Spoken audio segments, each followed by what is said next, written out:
ഓഹരി വിപണിയിൽ നഷ്ടം വന്നോ? വിഷമിക്കേണ്ട. നികുതി നഷ്ടക്കൊയ്ത്ത് അഥവാ ടാക്സ് ലോസ് ഹാർവെസ്റ്റിംഗ് വഴി നികുതി ലാഭിക്കാം.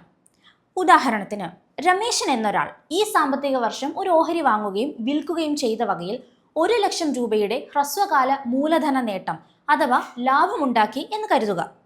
ഓഹരി വാങ്ങിയിട്ട് ഒരു വർഷം തികയാതെ വിറ്റാൽ ലാഭത്തിന് 20% നികുതി കൊടുക്കണം. അതുകൊണ്ട് 1,00,000 ലാഭത്തിന് രമേശൻ കൊടുക്കേണ്ട നികുതി 20,000 രൂപ. എന്നാൽ രമേശന്റെ പോർട്ട്ഫോളിയോയിൽ ഈ വർഷം 2,00,000 രൂപയ്ക്ക് വാങ്ങിയ മറ്റൊരു ഓഹരി ഉണ്ട്. വിപണിയിലെ തകർച്ച കാരണം അതിനിപ്പോൾ വില 1,00,000 രൂപ മാത്രമാണ്. നികുതി ലാഭിക്കാൻ രമേശന് ഒരു കാര്യം ചെയ്യാം. ഈ സാമ്പത്തിക വർഷം അവസാനിക്കുന്നതിന് മുൻപ് ഈ ഓഹരി വിൽക്കാം. അപ്പോൾ നഷ്ടം 1,00,000 രൂപ.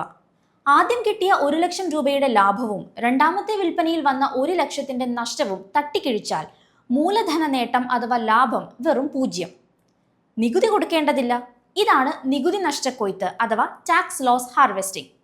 രണ്ടാമത് വിറ്റ ഓഹരിക്ക് ഭാവിയിൽ വില കയറുമെന്ന് വിശ്വസിക്കുന്നുവെങ്കിൽ രമേശന് പുതിയ സാമ്പത്തിക വർഷം തുടങ്ങിയ ശേഷം ഈ ഓഹരി വീണ്ടും വാങ്ങാം.